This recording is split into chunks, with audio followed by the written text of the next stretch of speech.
Train থেকেই আমরা দর্শন করে নিচ্ছি আমাদের সেই পরিচিত নবনির্মিত দীঘার জগন্নাথ মন্দির। জয় জগন্নাথ, জয় দীঘা।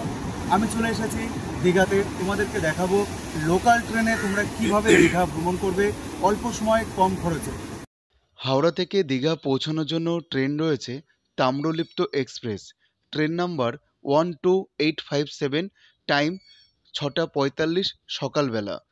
এবং দুপুরে রয়েছে আরেকটি ট্রেন কান্ডারি এক্সপ্রেস 22897, টাইম রয়েছে দুপুর 3:05 এবং পৌঁছাবে বিকেলে 6:25। তোমরা চাইলে লোকাল ট্রেনে করে দীঘাতে পৌঁছাতে পারো। পাঁশকুড়া থেকে লোকাল ট্রেন রয়েছে, 30 টাকার বিনিময়ে তোমরা দীঘা পৌঁছে যেতে পারবে। মেচেদা থেকেও তোমরা দীঘা কিন্তু পৌঁছাতে পারবে 30 টাকার বিনিময়ে। এবং ধর্মতলা থেকে রয়েছে প্রচুর বাস, চাইলে তোমরা ধর্মতলা থেকেও বাসে করে দীঘা পৌঁছাতে পারো। আজকে তোমাদেরকে দেখাবো একটি অন্য স্টেশনের গল্প। আমি নন্দকুমার স্টেশন থেকে দীঘায় পৌঁছাবো মাত্র 25 টাকার টিকিটের বিনিময়ে। লোকাল ট্রেনে দীঘা তোমাদেরকে সকলকে জানায় স্বাগতম। একটা নতুন অভিজ্ঞতা আমাদেরকে নিয়ে চলেছি আমি লোকাল ট্রেনে দীঘা। একদম অল্প টাকার বিনিময়ে অল্প সময়ে তোমরা কীভাবে দীঘায় পৌঁছাবে, তাও আবার একদম কম খরচে। আমি শঙ্কর তোমাদেরকে নিয়ে যেতে চলেছি লোকাল ট্রেনে দীঘা। তাহলে ভিডিওটা শুরু থেকে তোমরা দেখতে থাকো। কিন্তু হ্যাঁ, পাঁশকুড়া থেকে কিন্তু আমি ট্রেনে উঠিনি। একটা অড স্টেশন বলতে পারো নন্দকুমার স্টেশন। সেই নন্দকুমার স্টেশন থেকে কিন্তু আমি ট্রেনে উঠেছি।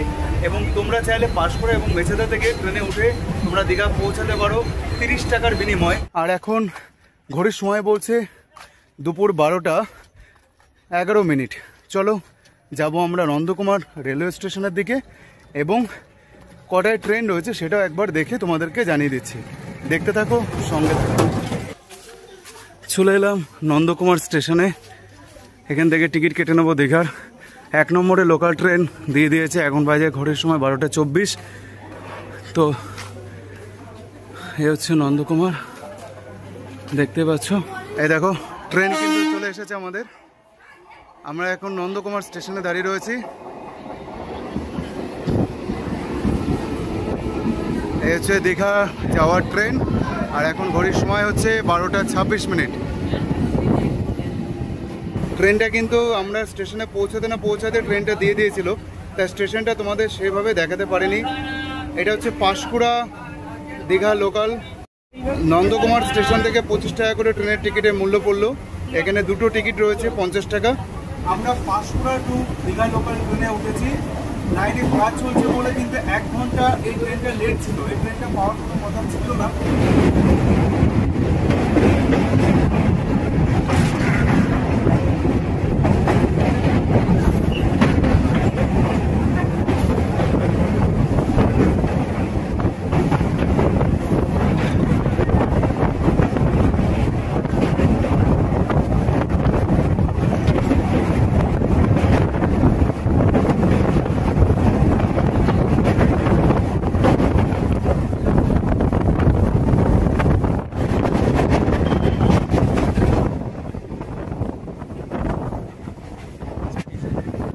নন্দকুমার স্টেশনের পরের স্টপেজেই আমরা পৌঁছে গেলাম লবণ সত্যগ্রহ স্মারক। দূরত্ব মাত্র 3 কিলোমিটার। এখানে কিছুক্ষণ হল্ট করে ট্রেনটা কিন্তু আবারও ছুটে চলল দীঘার উদ্দেশ্যে। আর এখন ঘড়ির সময় বলছে দুপুর 12:35। ট্রেনটা মোটামুটি ফাঁকা রয়েছে। নন্দকুমার স্টেশন থেকে আমরা ট্রেন ধরে নিলাম। বাইরে ওয়েদারটা দেখতেই পাচ্ছ, বৃষ্টির ওয়েদার। দুর্দান্ত বৃষ্টি হচ্ছে বাইরে।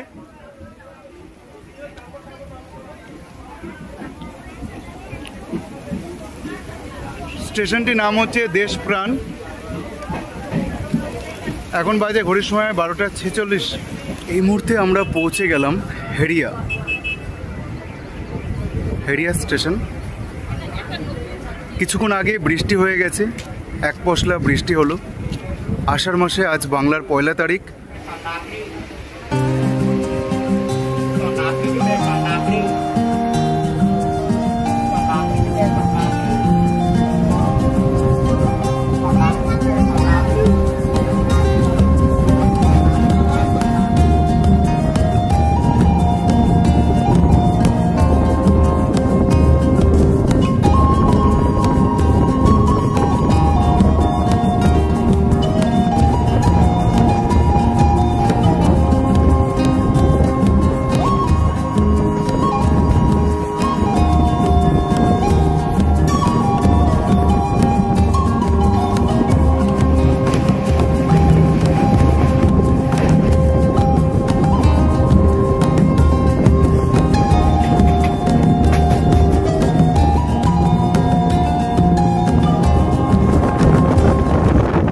প্রকৃতির এই অপূর্ব দৃশ্য সত্যি ভালো লাগছে দেখতে। কখনো মেঘ, কখনো বৃষ্টি। আষাঢ় মাসে 1 তারিখেই আমি লোকাল ট্রেনে করেই দীঘা পৌঁছাচ্ছি তোমাদের সকলের জন্য। চলে এলাম নাচিন্দা স্টেশন। এখানে কিছুক্ষণ ট্রেনটা হল্ট করবে, তারপর আবারও ছুটে চলবে আমাদের গন্তব্য দীঘার দিকে। কিন্তু গাছপালায় ভর্তি এই নাচিন্দা স্টেশনটা দেখতে সত্যি চমৎকার লাগছে। আর এই সার্কেলে কিন্তু সিঙ্গেল লাইন, তাই ডবল লাইন না হওয়ার কারণে প্রত্যেকটা ট্রেনেই মোটামুটি একটা লেট করেই দীঘা স্টেশনে পৌঁছায়। আর এখন ঘড়ির সময় বলছে 1:06 এবং আমরা পৌঁছে গেলাম নাচিন্দা স্টেশন। আর স্টেশনটা কিছুক্ষণ হল্ট করে তারপরে কিন্তু আবারও ট্রেনটি ছুটে চললো আমাদের গন্তব্য দীঘার উদ্দেশ্যে। সিঙ্গেল লাইন হওয়ার কারণে কিন্তু একটা ট্রেন দাঁড়িয়ে রয়েছে প্ল্যাটফর্মে। এই ট্রেনটি যতক্ষণ না স্টেশন নিচ্ছে ততক্ষণ কিন্তু ট্রেনটি ছাড়বে না, কারণ এই জার্নিটা তোমাদের সাথে আমি শেয়ার করছি। তোমরা হাওড়া থেকে যখন দীঘায় পৌঁছাবে তোমরা কিন্তু দেখবে সিঙ্গেল লাইন, কারণ এখানে ডবল লাইন নেই। আর সিঙ্গেল লাইন হওয়ার কারণেই কিন্তু ট্রেন প্রত্যেকটি স্টেশনে লেট করে ঢোকে এবং স্টেশন থেকে লেট করেই ছাড়ে। এখন আমরা পৌঁছে গেলাম, ঘড়ির সময় বলছে 1:15। আমরা চলে এলাম, এখন আমরা কাঁথি স্টেশন পৌঁছে গেলাম এবং এটা যাবে মেচেদা। যে ট্রেনটি তোমরা দেখছো এই ট্রেনটি কিন্তু মেচেদা যাবে। এই ট্রেনটি এসে স্টেশন নিল, তারপর দেখো এই ট্রেনটি কিন্তু এবার ছুটে চলবে মেচেদার দিকে। এখন ঘড়ির সময় বলছে দুপুর 1:15। আমাদের ট্রেনটা যখন কাঁথিতে এসে পৌঁছালো তারপর ট্রেনটি মেচেদার দিকে ছুটে চললো। আর এখন ঘড়ির সময় বলছে দুপুর 1:15।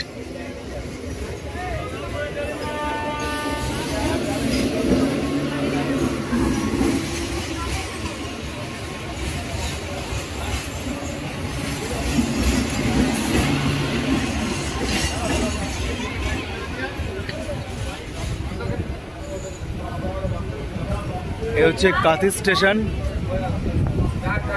এখন ঘড়ির সময় 13:16, অর্থাৎ 1:16।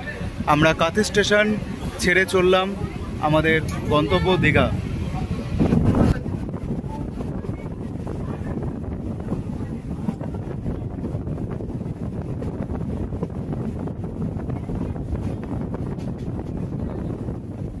নন্দকুমার স্টেশন থেকে মাত্র 50 কিলোমিটার পথ অতিক্রম করে আমরা পৌঁছে গেলাম শীতলপুর। শীতলপুর আমরা চলে এলাম, এখন ঘড়ির সময় বলছে 1:20। আর স্টেশনটা দেখো, চারিদিকে একটা ভিউটা খুবই সুন্দর লাগছে দেখতে। আর থেকে থেকে কিন্তু বৃষ্টি হচ্ছে, আবার থেকে থেকে রোদ উঠছে। কিছুক্ষণ আগেও আবার এক পশলা বৃষ্টি হয়ে গেল এবং স্টেশনটা কিন্তু একদম জনমানবহীন স্টেশন, নির্জন স্টেশন বলতে পারো। স্টেশনটার নাম হচ্ছে শীতলপুর এবং চারিদিকে প্রাকৃতিক একটা দৃশ্য, খুবই সুন্দর এবং খুবই ভালো একটি দৃশ্য। এখন ঘড়ির সময় 1:20। আমরা পৌঁছে গেলাম শীতলপুর। ট্রেনটি আবারও ছুটে চলবে আমাদের গন্তব্যে দীঘার উদ্দেশ্যে। আর ট্রেনটি কিন্তু প্রায় 35 মিনিটের মতো লেটে চলছে। স্টেশনটা দেখো। আর এখন ঘড়ির সময় বলছে দুপুর 1:25। চারিদিকটা তোমরা দেখতেই পাচ্ছ কত সুন্দর একটি প্রাকৃতিক পরিবেশ। শীতলপুরের পরের স্টপেজ হচ্ছে সুজলপুর। শীতলপুর থেকে সুজলপুরের দূরত্ব মাত্র 2 কিলোমিটার। শীতলপুরের পরের স্টেশন হচ্ছে সুজলপুর। এই স্টেশনটির নাম হচ্ছে সুজলপুর। শীতলপুরের স্টেশনে কিন্তু একটি লোককেও আমি নামতে দেখলাম না ট্রেন থেকে, এবং কোনো মানুষ ছিল না শীতলপুর স্টেশনে, একদম জনমানবহীন স্টেশন ছিল। যাই হোক, শীতলপুরের পরের স্টেশন আমরা চলে এলাম সুজলপুর। এখন ঘড়ির সময় দুপুর 1:30।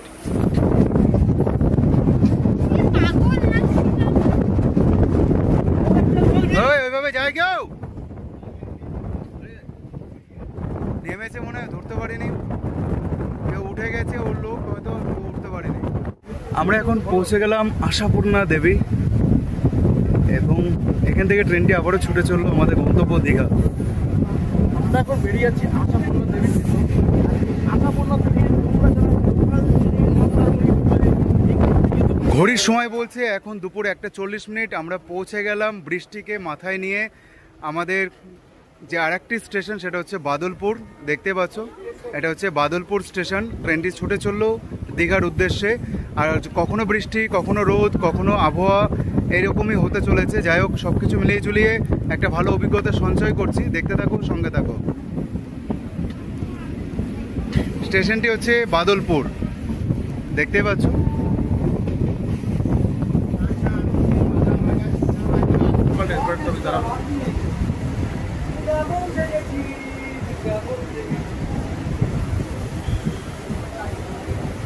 চলে এলাম আমরা রামনগর স্টেশন। এখন ঘড়ির সময় বলছে 1:42। এই রামনগর স্টেশন থেকে কিন্তু তোমরা চাইলে মন্দারমণি পৌঁছে যেতে পারবে। স্টেশনের বাইরে রয়েছে টোটো বা অটো, তোমরা রামনগর স্টেশনে নেমে তোমরা মন্দারমণি পৌঁছে যেতে পারবে। এই রামনগর স্টেশনে কিন্তু তোমরা যারা এক্সপ্রেস ট্রেনে করে আসবে তোমরা কিন্তু নামতে পারো, বা এখান থেকে নেমে তোমরা তাজপুর এবং মন্দারমণি পৌঁছে যেতে পারো। এবং লোকাল ট্রেনে করে আসলেও রামনগর স্টেশনে নেমে তোমরা মন্দারমণি, তাজপুর কিন্তু পৌঁছে যেতে পারো। বাইরে রয়েছে টোটো বা অটো স্ট্যান্ড। খুব ভালো জায়গা রামনগর স্টেশন। চলে এলাম আমরা টিকরা। আর এই টিকরা স্টেশনের পরের স্টেশন হচ্ছে দীঘা। স্টেশন কিন্তু একদম খালি, একটি মানুষেরও চিহ্ন মাত্র দেখা যাচ্ছে না স্টেশনে। স্টেশনটার নাম টিকরা স্টেশন এবং এর পরের স্টেশন হচ্ছে আমাদের সকলের প্রিয় দীঘা। আর এই লোকাল ট্রেনের জার্নি তোমাদের কেমন লাগলো অবশ্যই কিন্তু তোমরা কমেন্ট করে জানাবে। ভালো লাগলে শেয়ার করবে। আজকে কিন্তু একদম অন্যরকম একটি ভিডিও তোমাদের জন্য উপস্থাপনা করলাম, কারণ পাঁশকুড়া এবং মেচেদা থেকে তো তোমরা অনেকেই গেছো, আর আমি নন্দকুমার থেকে তোমাদের জন্য ট্রেন ধরেছিলাম।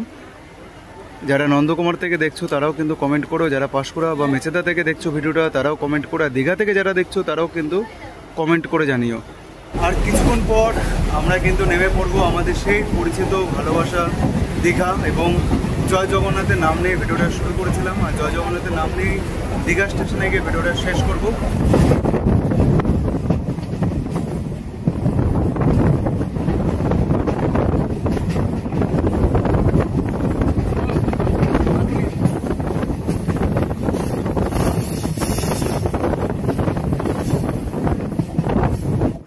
ট্রেন থেকেই আমরা দর্শন করে নিচ্ছি আমাদের সেই পরিচিত নবনির্মিত দীঘার জগন্নাথ মন্দির। এক অপরূপ দৃশ্য তোমাদের সামনে তুলে ধরছি, তোমরা দেখতেই পাচ্ছ। আর আমাদের ট্রেনটি কিন্তু দীঘা স্টেশনে ধীরে ধীরে পৌঁছে যাচ্ছে। এখন ঘড়ির সময় বলছে প্রায় 2:05 বাকি। আমরা 84 কিলোমিটার পথ অতিক্রম করে চলে এলাম দীঘাতে। নন্দকুমার স্টেশন থেকে আমরা ট্রেনে উঠেছিলাম। এখন ঘড়ির সময় হচ্ছে 2টো। আমরা পৌঁছে গেলাম 84 কিলোমিটার পথ অতিক্রম করে নন্দকুমার স্টেশন থেকে দীঘা স্টেশন।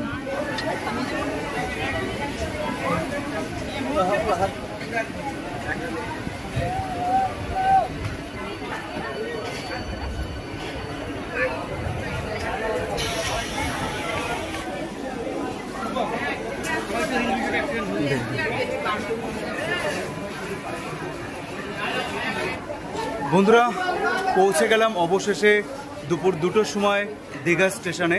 আমি এখন দাঁড়িয়ে রয়েছি দীঘা স্টেশন এবং ট্রেনটি কিন্তু আমাদের 84 কিলোমিটার পথ অতিক্রম করে একদম রাইট টাইমে কিন্তু পৌঁছে দিল দীঘা স্টেশনে। নন্দকুমার স্টেশন থেকে আমরা তৎক্ষণাৎ ট্রেন পেয়ে গেছিলাম, তোমরা তো দেখতেই পেলে। আজকে লোকাল ট্রেনে দীঘার ভিডিওটা তোমাদের কেমন লাগলো অবশ্যই কিন্তু তোমরা কমেন্ট করতে ভুলো না। ট্রেনটি কিন্তু আবারও পাঁশকুড়ায় দিয়ে দিল, মানে অর্থাৎ দীঘা থেকে পাঁশকুড়ায় চলে যাবে। আর দেখো কত পর্যটক এখানে অপেক্ষা করছে ট্রেনের জন্য, যারা দীঘাতে ছুটি কাটাতে এসেছিল। এই পথটা ধরে তোমরা বাম দিকে তোমরা 5 মিনিট হেঁটে গেলেই কিন্তু তোমরা দীঘার জগন্নাথ মন্দির দর্শন করতে পারবে। পশ্চিমবাংলার বুকে নবনির্মিত দীঘার জগন্নাথ মন্দির তোমরা দর্শন করতে পারছো। আমি বাইরে থেকেই দর্শন করলাম। আজকের এই জার্নিটা তোমাদের সাথে তো শেয়ার করে নিলাম। শুরু থেকে সব কিছু তোমাদেরকে তথ্য দেওয়ার চেষ্টা করেছি। আশা করছি তোমাদের ভিডিওটা ভালো লেগেছে। যদি ভিডিওটা ভালো লেগে থাকে তাহলে কিন্তু অবশ্যই আমার পাশে থেকো, সাথে থেকো এবং তোমরা আমাকে মোটিভেট করো এই ধরনের আরও সুন্দর সুন্দর ইন্টারেস্টিং ভিডিও তোমাদের সামনে উপস্থাপনা করে দেখানোর জন্য। জয় জগন্নাথ, জয় সুভদ্রা, জয় বলরাম, জয় দীঘা। দেখতে থাকো, সঙ্গে থাকো RSB Shankar. Tata, bye bye.